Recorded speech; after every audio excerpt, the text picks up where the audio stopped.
제가 어릴 때에는 초등학교를 국민학교라고 하였습니다. 그리고 학교 앞에는 장사하는 분들이 여러 분 계셨습니다. 그 중에서도 먹는 것을 파는 분들이 많았습니다. 아주 그 이상하게 마른 그 찝찝한 것 같은 그 달콤한 오징어포, 지금의 꿈틀이 같은 그런 색소가 많이 들어간 쫀득이, 이름도 생소하시겠지만 심지어는 담배 모양으로 생긴 담배껌, 무엇보다도 설탕을 부어서 그 새나 동물 모양으로 만든 것을 이렇게 부러뜨리지 않고 뽑는 설탕 뽑기, 그런 것들입니다.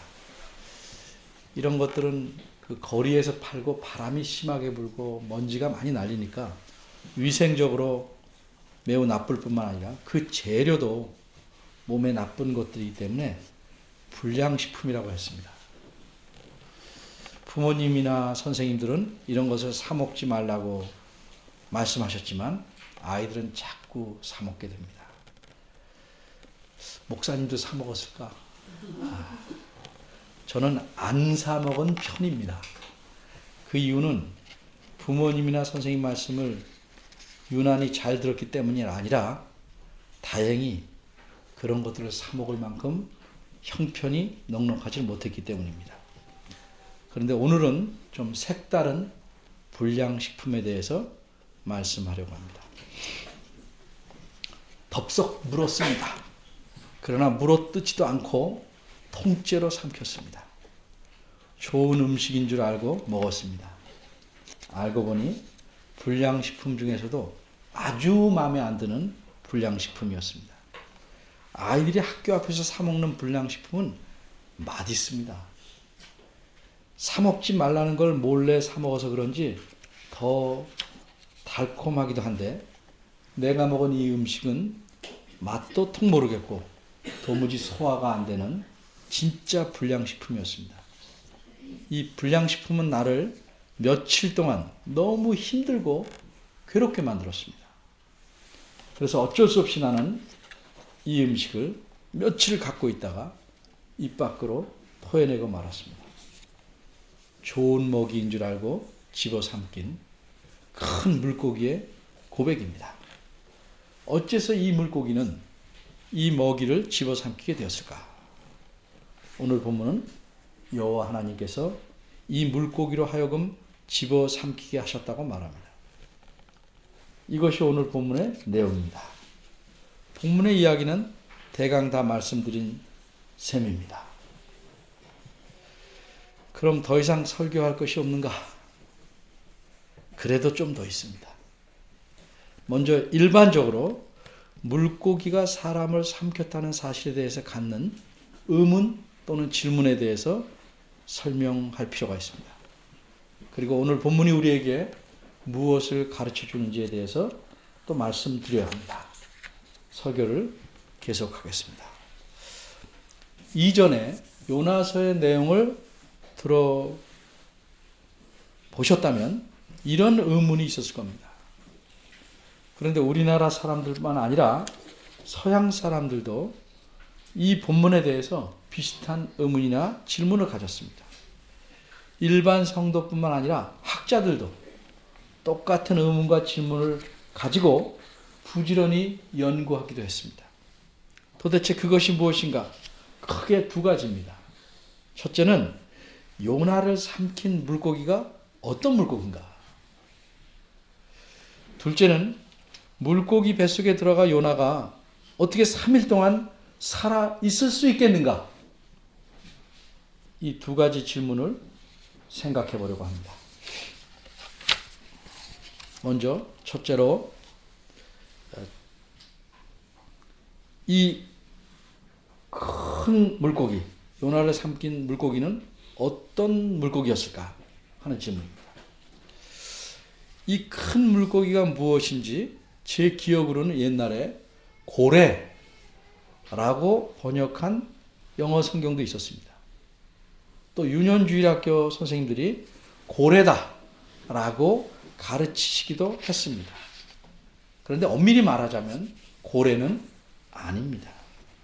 그러면 고래라고 번역한 것이나 고래라고 가르친 것은 거짓말이고 잘못인가?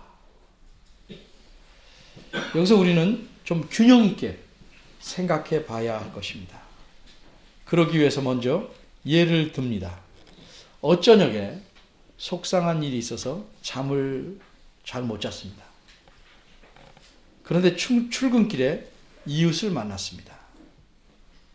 안녕하세요. 잘 주무셨어요? 이렇게 인사합니다. 이럴 때 나는 어떻게 대답해야 할까? 안녕 못합니다. 잠을 잘 못 잤습니다. 이렇게 대답해야 할까? 아니면 네, 안녕하세요. 선생님은 잘 주무셨어요. 라고 대답해야 할까? 앞에 대답처럼 하면 솔직한 것이고 뒤에 대답처럼 대답하면 거짓말일까? 앞에서 말한 것처럼 대답해서 잠 못 잤어요. 속상했어요. 이렇게 해서 상대방을 무안하게 만들고 기분을 상하게 하는 것이 바람직한 일일까?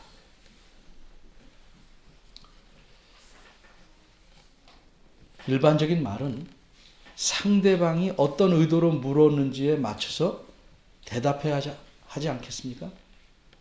그냥 단순히 아침에 기분 좋게 인사를 나누는 것인데 거기에 맞춰서 나도 그렇게 하는 것이 좋을 겁니다. 또 누가 내가 이발한 걸 보고 머리 자르셨네요. 이렇게 말을 건네는데 매우 진지하게 머리가 아니라 머리카락이죠. 라고 굳이 말해야 하겠는가? 또 다른 예로서 누가복음 5장 19절을 보면 이런 말씀이 있습니다. 무리 때문에 메고 들어갈 길을 얻지 못한지라 지붕에 올라가서 기와를 벗기고 병자를 침상째 무리 가운데 예수님 앞에 달아내렸다. 중풍병자를 데려온 네 사람이 사람들이 많이 모여 있어서 예수님에게 환자를 데려갈 수 없어서 지붕에 올라가서 기와를 벗기고 지붕을 뚫어서 그 구멍 사이로 병자를 내려놓았다는 말씀입니다. 그런데 그 당시 유대에는 기와가 없습니다. 그럼 기와라고 성경에서 말한 게 거짓말인가? 우리나라에는 이 성경을 번역할 때 기와집이 있었고 지붕을 뚫으려면 기와를 벗겨내야 하기 때문에 우리나라 사람들이 이해하기 좋게 기와라는 낱말을 쓴 것입니다. 그러기에 이런 경우에 거짓이냐 아니냐 이렇게 따지기보다는 의도에 맞게 했느냐 아니냐를 따라 생각하는 것이 바람직한 겁니다. 다시 본문으로 돌아와서 왜 고래라고 했는가? 일반적으로 바다에 사는 물고기, 고래가 포유류지만 바다에 사는 동물 중에서 제일 큰 것은 고래라고 생각합니다. 특히 어린이들은 그렇게 생각합니다. 그러기에 그렇게 번역하고 그렇게 가르친 것이라고 이해하면 될 것입니다.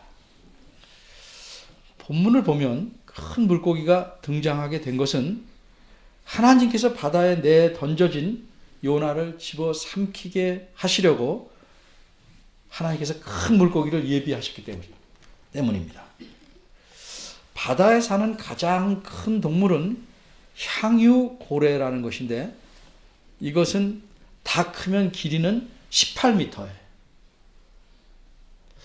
18m면 여기서 저기가 16m거든요. 여기도 더 2m 정도 더 나가죠. 무게는 45톤. 작은 자동차 45개. 에 해당하는 엄청나게 큰 것입니다.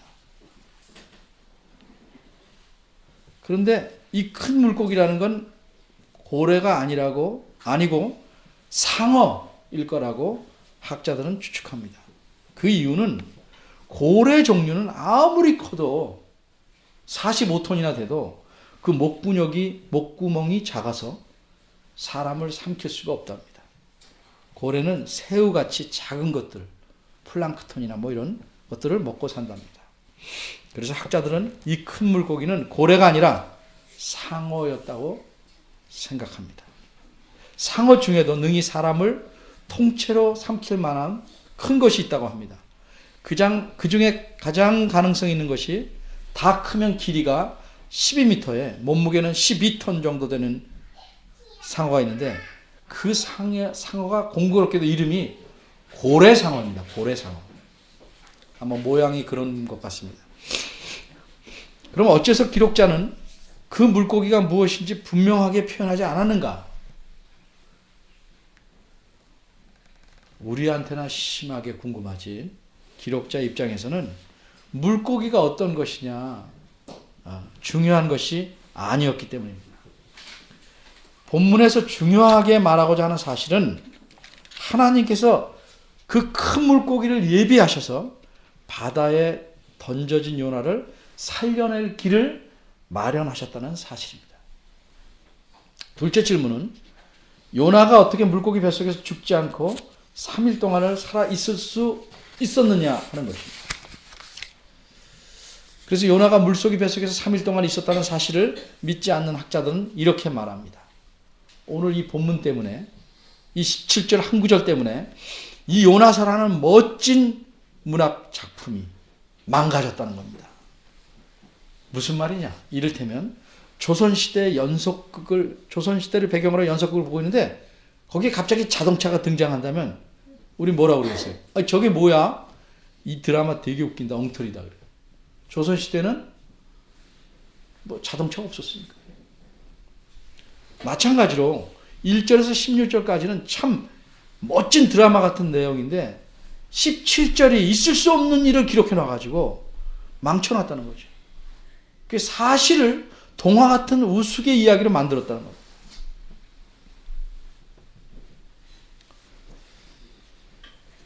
요나가 바다에 떨어지자 마침 큰 물고기가 삼켰다는 것도 웃기고 더 말이 안 되는 거는 요나가 물고기 뱃속에서 3일 동안 살아있었다는 게 정말 웃긴다는 거죠. 그런데 이렇게 주장하는 학자들은 문제점을 갖고 있습니다. 이들은 성경 말씀을 그대로 믿으려고 하지 않습니다. 그래서 심지어 이렇게 말하는 사람도 있습니다. 요나가 바다에 나갔다가 너무 힘든 일을 겪고 육지로 돌아오는데 몹시 지쳤어요. 몸을 가눌 수 없을 만큼. 그래서 여관에 들었습니다. 쉬려고. 근데 여관 이름이 하필 물고기입니다. 그 여관에서 3일 밤낮을 깨지도 않고 실컷 자고 나서야 비로소 기력을 회복했다. 이것을 가리켜서 물고기 뱃속에서, 실제로 여관인데 물고기 뱃속에서 3일 3야를 있었다고 표현하는 것이다. 이게 더 웃기지 않습니까? 여러분 하나도 웃질 않으시네요. 이렇게 특이한 주장을 하는 사람들이 있으니까 우리는 이 둘째 질문에 대해서 좀 더 생각해 봐야 합니다. 요나는 정말 살아있었는가? 아니면 죽었는가? 많은 학자들은 요나가 압도적으로 물고기 뱃속에서 하나님의 능력으로 살아있을 수 있었다고 생각합니다. 그렇습니다. 하나님의 능력이라면 물고기 뱃속에서 능히 요나를 살 수 있게 하실 수 있으니까 그들의 생각이 정당한 것입니다. 그런데 성경 말씀을 좀 더 생각해 보면 약간 달리 생각할 수도 있습니다. 저는 약간 달리 생각합니다. 제가 튀려고 그렇게 생각하는 거 아닙니다. 그 이유는 신약 성경에 있는 다른 말씀 때문입니다. 오늘 본문의 사건에 대해서 이 일이 있은 지 수백 년 후인 먼 훗날 예수님께서 말씀하셨습니다. 저는 예수님 말씀을 통해서 약간 다른 대답을 얻었습니다. 예수님 마태복음 10장 40절에서 이렇게 말씀하십니다. 요나가 밤낮 사흘을 큰 물고기 뱃속에 있었던 것 같이 인자도 밤낮 사흘을 땅속에 있으리라. 여기서 예수님은 요나가 겪은 일과 자신이 앞으로 당하실 일 중에 어떤 점을 비교하는 것일까? 먼저 요나가 큰 물고기 뱃속에 있던 기간과 예수님께서 땅속에 있게 될 기간을 비교하신 것인가? 요나는 오늘 본문에서 말하는 것처럼 물고기 뱃속에서 3일 3야, 그러니까 새낮 새밤, 즉 밤낮 3일을 있었습니다. 정확히 72시간은 아니라 할지라도 거의 만 3일을 뜻하는 겁니다. 그런데 예수님은 죽으신 후에 땅속, 즉 무덤 속에 얼마나 계셨습니까? 금요일 저녁에 묻히시고 주일 새벽에 다시 살아나셨으니까 날수로 따지면 금, 토, 주일 3일이라고 할 수 있지만 정확히 말하면 만 3일이 아닙니다. 그죠? 하루 반 36시간 정도에 지나지 않습니다. 따라서 기간에 초점을 맞춰서 비교한 것이라면 알맞은 비교라고 생각하기는 힘듭니다. 그럼 예수님께서 물고기 뱃속과 땅속을 비교하신 것으로 보면 어떻습니까? 예수님께서 땅속에 계실 것이라는 말씀은 죽으실 것이라는 뜻입니다. 요나가 물고기 뱃속에 있었던 것처럼 자신은 땅속에 있으리라고 말씀하셨습니다. 그런데 만일 요나가 물고기 뱃속에서 죽지 않고 살아 있었다면 예수님도 땅속에 계시지만 살아 계실 것이다, 이렇게 말씀하신 뜻이 되어야 됩니다. 그러나 예수님 우리가 잘 아는 바대로 정말 죽으셔서 땅속에 묻히셨습니다. 땅속에서 죽어 계셨습니다. 따라서 요나는 물고기 뱃속에서 살아 있었지만 나는 죽어서 땅속에 있을 것이라고 예수님 말씀하시는 것이라면 어울리지 않는 거죠. 따라서 예수님 말씀의 의미는 제가 생각하기로는 요나가 물고기 뱃속에서 3일 동안 죽어 있었던 것처럼 인자도 3일 동안 땅속에서 죽어 있을 것이다 라는 뜻으로 봐야 합니다. 그러므로 예수님의 말씀에 근거해 볼 때 요나는 물고기 뱃속에서 분명히 죽었습니다. 물고기가 삼키자마자 죽거나 뱃속에 들어가자마자 죽지는 않았다고 할지라도 시간이 지나서 결국은 그 고기 뱃속에서 죽고 만 것입니다. 오늘 본문은 특히 새낮과 새밤이라고 말함으로써 요나가 뱃속에서 죽었을 것이라는 점을 충분히 암시합니다.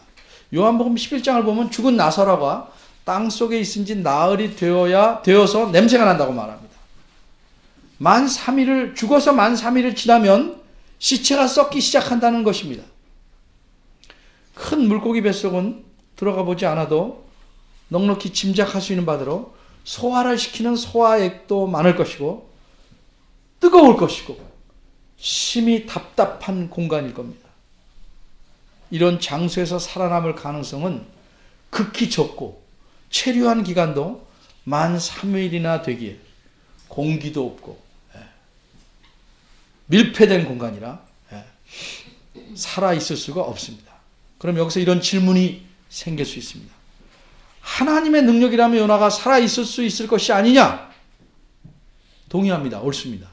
그런데 하나님께서 자신의 능력으로서 요나를 물고기 뱃속에서 살아있게 하시다가 육지의 터에 놓게 하셨다면 물고기 뱃속에서 죽은 요나를 육지의 터에서 다시 살아나게 하신 것은 하나님의 능력이 아닐까? 앞에 것만 하나님의 능력이고 뒤에 건 하나님의 능력이 아닐까?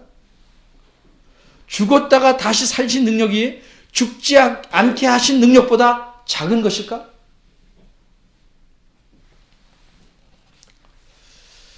또 한 가지 질문은 그 다음 2장 1절을 보면 요나가 물고기 뱃속에서 기도했다고 했으니 살아있지 않았는가 하는 점입니다. 좋은 질문입니다. 제가 요나서 2장을 설교할 때 더 자세히 말씀드리겠지만 3일 내내 이 기도를 반복한 건 아니죠. 요나가 기도한 것은 분명히 살아있을 때, 의식이 있을 때입니다. 그러나 그가 기도한 후에 시간이 점점 지나자 물고기 뱃속에서 죽게 되었다고 보는 것은 틀린 것일까요?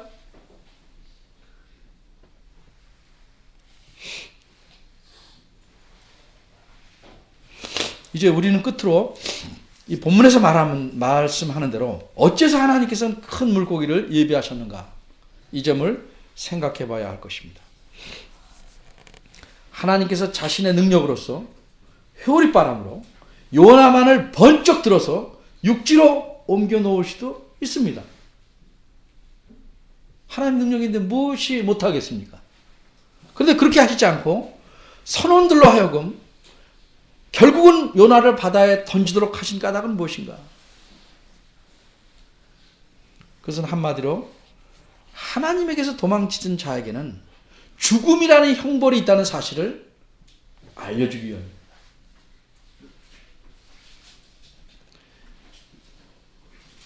요나는 바다로 던져짐으로써 죽음이라는 형벌을 받아야 하는 것입니다. 요나 자신도 그렇게 벌 받아야 함을 알기 때문에 자신을 바다로 내던지라고 말했습니다. 요나는 큰 물고기가 이미 준비되어 있어서 자신이 던져지면 그 물고기가 삼켜서 그 안에서 살아있게 될 것이라고는 꿈도 꾸지 못했습니다.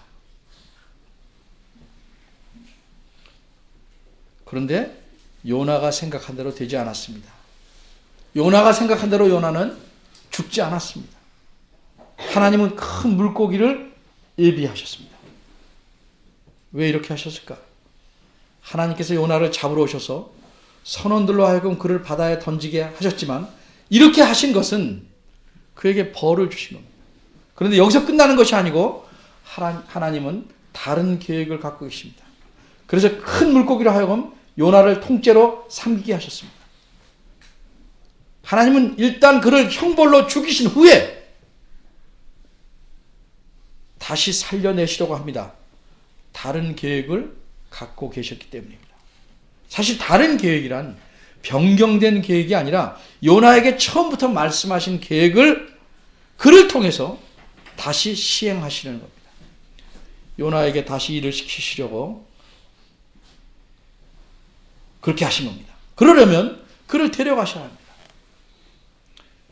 바다이니까 큰 물고기로 하여금 그를 적당한 장소로 옮기도록 하실 겁니다.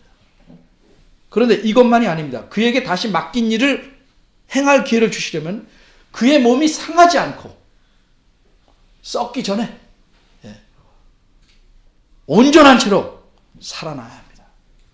그래서 통째로 삼키게 하시고 죽은 그를 다시 살리신 것입니다. 그럼 오늘 본문이 이 본문을 처음 읽는 사람들과 또 우리에게 알려주고자 하는 사실은 무엇입니까? 한마디로 하나님은 어떤 분이신가 하는 사실입니다. 하나님은 자신에게서 도망친 자를 벌하시지만 그를 통해 이루시려는 자신의 계획을 결코 포기하시지 않는 분입니다. 하나님은 공의로우시고 매우 집요하십니다.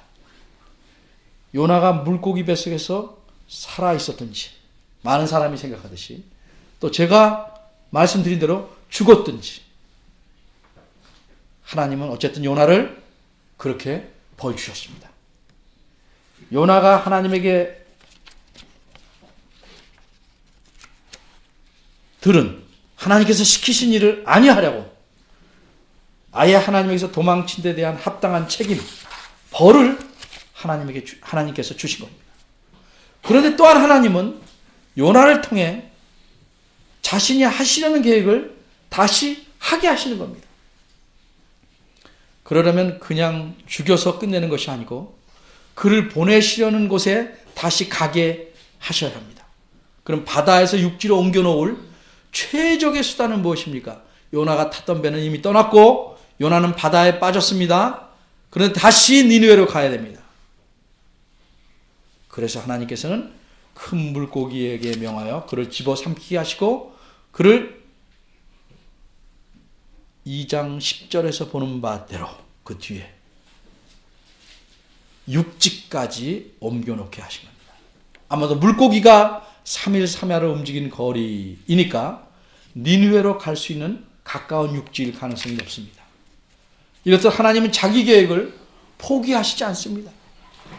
하나님의 뜻을 거역한 자만 고통을 당하는 겁니다. 심지어는 죽음에 이르는 고통을 치를 수도 있는 것입니다. 요나를 통해 이루시려는 계획이 뭡니까? 니느웨의 수많은 사람들을 멸망치 않게 하시려는 겁니다. 그런데 요나는 도망쳤습니다. 1장 4절의 원문은 우리말은 빠졌지만 그러나로 시작합니다. 요나는 도망쳤지만 그러나 여호와께서는 요나를 잡으러 오셨습니다. 요나는 죽음의 형벌을 각오했습니다. 그래서 바다에 던지라고 했습니다. 그런데 오늘 본문 17절 원문도 그러나로 시작합니다. 요나는 죽을 것이라고 생각하고 바다에 던져졌지만 그러나 여호와께서는 큰 물고기를 예비하셨습니다. 우리가 우리의 인생에서 어떤 길을 가기로 결정하든지 우리의 계획이 무엇이든지 간에 그것이 하나님의 계획에 맞지 않으면 언제든지 그러나를 일으키시는 하나님에 의해 바뀔 수밖에 없는 것입니다. 이런 사실을 모르고 하나님에게서 점점 멀리 가는 사람들이 많습니다. 이렇게 야금야금 멀리 가는 사람들의 일반적인 특징은 자신이 멀리 간다고 생각지 않는다는 데 있습니다. 나는 비록 여러 가지 이유로 가까이 가지 못하지만 그저 현재 위치에서 그저 빙빙 돌면서 머물고 있는 상태다. 이렇게 생각합니다. 그런데 하나님 말씀을 힘써 배우고 공부하려고 하지 않으면 자동적으로 멀리 가게 되는 것입니다. 바다에 배가 그냥 떠 있는 것 같아도 조류에 흘러가는 것과 똑같습니다. 멀리 간다고 해도 결국 하나님의 백성은 다시 돌아올 수밖에 없습니다. 그게 길면 길수록 그 삶은 보람이 많이 없는 것입니다. 그런데 불행한 일은 다시 돌아오게 될 때까지 그 사람은 수많은 고통과 아픔을 겪어야 한다는 사실입니다. 그리고 이런 불행을 스스로 만드는 사람이 참으로 많다는 점이 더욱 슬픕니다. 심은 대로 거둘 수밖에 없는 것입니다. 하나님은 온 세상 사람들을 위한 구원 계획을 창조 전부터 갖고 계셨습니다. 자기에게 순동치 않은 선지자를 죽였다가 다시 살리셔서 그 하나님의 긍휼하심을 전하게 하셨습니다. 그러나 세상 끝날에는 이 세상 모든 사람을 위해서 한 선지자가 아니고 자신의 아들이신 예수 그리스도를 이 세상에 보내셨습니다. 이분은 요나와는 달리 끝까지 순종하셨습니다. 털끝만큼도 불순종하지 않으셨습니다. 그런데도 하나님께서는 그분을 죽이셨습니다. 그분의 죄 때문에 그를 벌 주신 것이 아니고 우리 모두를 대신해서 그가 벌을 자원해서 받으신 겁니다. 그의 죽음이 온 세상 사람들을 구원하는 토대가 되기 때문입니다.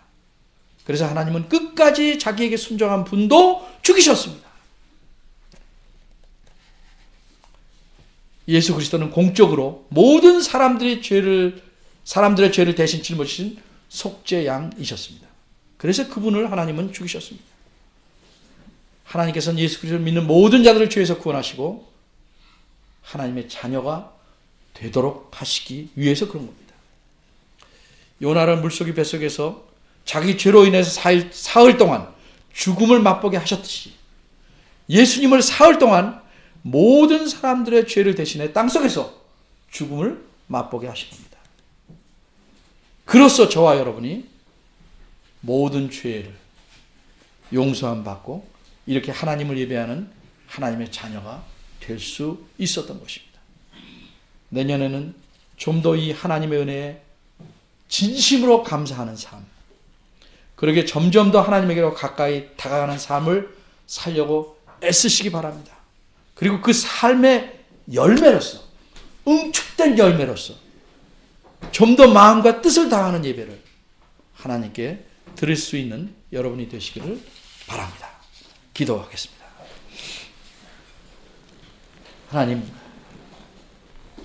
요나의 죽음과 예수 그리스도의 죽음을 생각해 보았습니다.